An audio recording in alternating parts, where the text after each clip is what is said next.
दोस्तों, आज की इस वीडियो में हम गौतम बुद्ध की 3 ऐसी कहानियों को सुनेंगे जो आपके बेहतर जीवन और बेहतर भविष्य के लिए बहुत सहायक होंगी। तो चलिए शुरू करते हैं अपना कहानियों का सिलसिला। दोस्तों, इस कहानी के पीछे का तर्क अगर आप समझ गए तो आपका मन काबू में हो सकता है। आप अपने मन से वो काम करा सकते हैं जो आप उससे कराना चाहते हैं। इसलिए इस कहानी को बहुत ध्यान से सुनिएगा।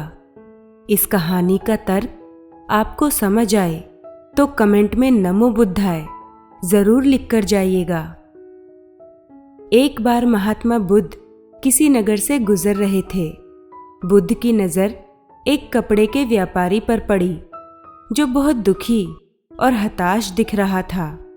बुद्ध चलकर उनके पास गए और पूछा कि हे भंते, तुम इतने उदास क्यों हो? अगर तुम मुझे अपनी चिंता का विषय बताओ तो मैं तुम्हारी कुछ मदद कर सकता हूँ। कपड़े के व्यापारी ने बुद्ध को प्रणाम किया और उनको अंदर बुलाया।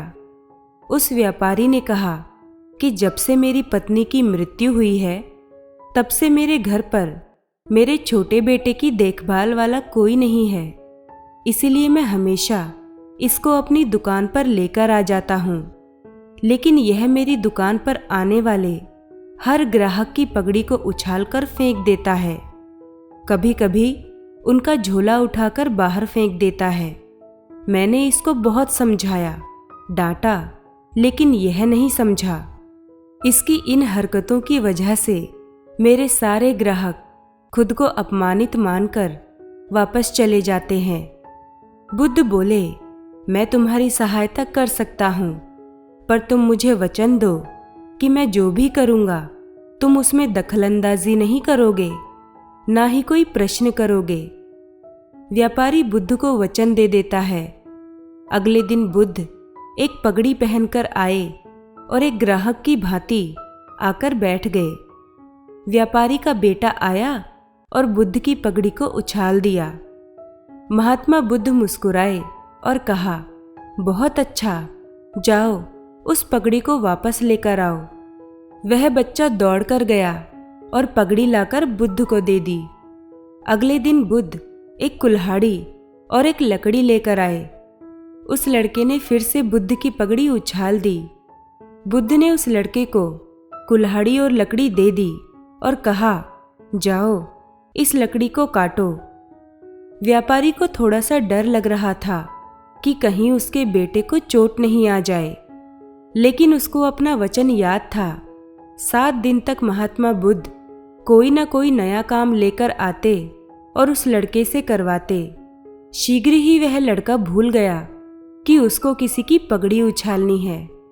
व्यापारी बहुत खुश हुआ और बुद्ध को धन्यवाद दिया। दोस्तों, मुझे पता है कि इस कहानी का और मन के वश का कोई विशेष संबंध नहीं है, लेकिन पहले आप इस तर्क को समझ लीजिए।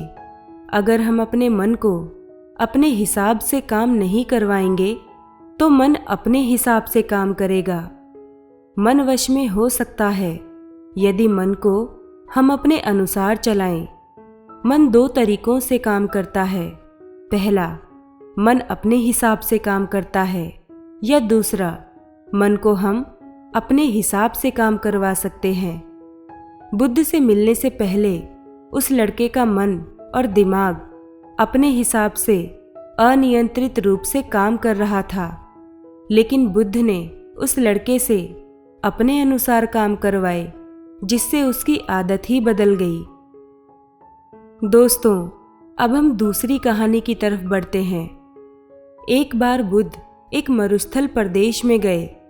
उनसे मिलने की उत्कंठा में वहां का राजा उनके पास पहुंचा। राजा को बहुत दिनों से एक सवाल परेशान कर रहा था, जिसे उसने बुद्ध से पूछा। राजा का सवाल था कि क्या इस संसार में कोई ऐसा व्यक्ति भी है जो महान हो लेकिन उसे कोई जानता ना हो?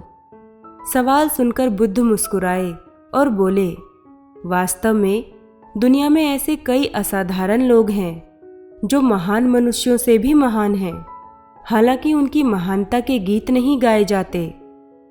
यह सुनकर राजा ने आश्चर्य से बोला, ऐसा कैसे हो सकता है कि कोई महान हो लेकिन लोग उसकी महानता से वाकिफ ना हो। गौतम बुद्ध ने राजा के सवाल का जवाब नहीं दिया, पर उसे अपने साथ लेकर एक गांव की ओर चल पड़े। काफी दूर चलने के बाद उन्हें एक साधारण सी लड़की नजर आई। वह एक पेड़ के नीचे घड़े में पानी भरकर बैठी थी। गर्मी में लगातार चलने से राजा और बुद्ध थक चुके थे। उन्होंने लड़की से पानी मांगकर पिया। गर्मी से राहत मिली तो दोनों की जान में जान आई। राजा ने लड़की को देने के लिए पैसे निकाले तो उसने पैसे लेने से इनकार कर दिया। वह बोली, हे राजन, मैं कोई व्यवसाय नहीं करती। आप इस हरे भरे विशाल पेड़ को देखो, यह किसी से कुछ नहीं मांगता। निस्वार्थ भाव से सभी को अपनी छांव के जरिए गर्मी में राहत देते हुए साधना कर रहा है। इसलिए मैं दूर से घड़े में पानी भरकर यहाँ बैठती हूँ ताकि इस पेड़ को पानी दे सकूँ और आने जाने वालों को गर्मी, प्यास, थकान से राहत पहुँचा सकूँ। उस लड़की ने आगे कहा, हे राजन, मेरे पानी पिलाने की इस सेवा से मुझे असीम शांति मिलती है। यह सुनकर राजा को भी संतुष्टि मिली और उसे अपने सवाल का जवाब भी मिल गया। दोस्तों, हम अपने जीवन में भी तो कई ऐसे काम करते हैं जो अत्यंत महान होते हैं, जैसे अपने माता पिता की सेवा करना, राह चलते किसी व्यक्ति की मुसीबत में मदद करना, या किसी व्यक्ति को उस समय सहारा देना जब उसे हमारे सहारे की बहुत ज़्यादा ज़रूरत थी। देखा जाए तो बुरे से बुरे व्यक्तियों में भी कुछ ना कुछ अच्छी बात होती ही है। वो कई ऐसे कार्य करता है जो महान होते हैं, पर हम ऐसे कार्यों को साधारणतः नज़रअंदाज कर देते हैं।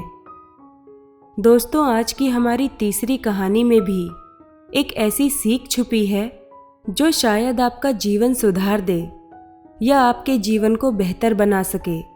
तो चलिए कहानी की तरफ बढ़ते हैं। भगवान बुद्ध एक दिन एक वन से गुजर रहे थे। रास्ते में एक व्यक्ति जमीन खोद रहा था। बुद्ध विश्राम के लिए वृक्ष के नीचे बैठ गए। उस व्यक्ति को जमीन खोदते खोदते एक कलश मिला। कलश में हीरे जवाहरात भरे हुए थे। उसने सोचा, आज मेरा भाग्य जाग उठा है। उसने कलश बुद्ध के चरणों में रख दिया तथा कहा, आपके आशीर्वाद से ही मुझे यह दौलत प्राप्त हुई है। मैं इसमें से कुछ रत्न आपको भेंट करना चाहता हूँ। उसने हीरे जवाहरात बेचकर संपत्ति खरीदी और दरिद्र से धनवान हो गया। किसी ईर्ष्यालु ने राजा से शिकायत कर दी कि जमीन में दबा धन राजकोष का होता है। अमुक व्यक्ति ने उसे निजी काम में लाकर नियम का उल्लंघन किया है। राजा ने उस व्यक्ति को पकड़वाकर बुलवाया और कलश जमा कराने को कहा, तो उसने सच्ची बात बता दी कि मैंने हीरे जवाहरात बेचकर संपत्ति खरीद ली है। राजा के आदेश से उसे परिवार सहित जेल में डाल दिया गया। उसकी संपत्ति जब्त कर ली गई। एक दिन राजा जेल के निरीक्षण के लिए गए। उस व्यक्ति से भी मिले।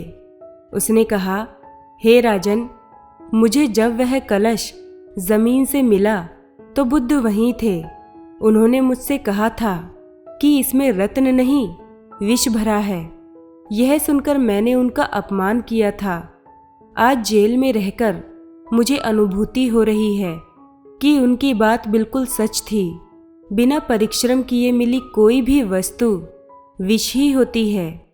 मैं एक बार भगवान बुद्ध के दर्शन कर उनसे क्षमा मांगना चाहता हूँ। राजा ने भगवान बुद्ध को सम्मान सहित राज्य में आमंत्रित किया। जेल से निकालकर उस व्यक्ति को बुद्ध के पास ले जाया गया। उसने उनके चरणों में बैठकर क्षमा मांगी तथा कहा, हे बुद्ध, आपकी बात सत्य थी। कलश में वास्तव में विष था जिसने मुझे जेल भिजवाया। बुद्ध के आदेश से राजा ने उसे जेल से रिहा कर दिया।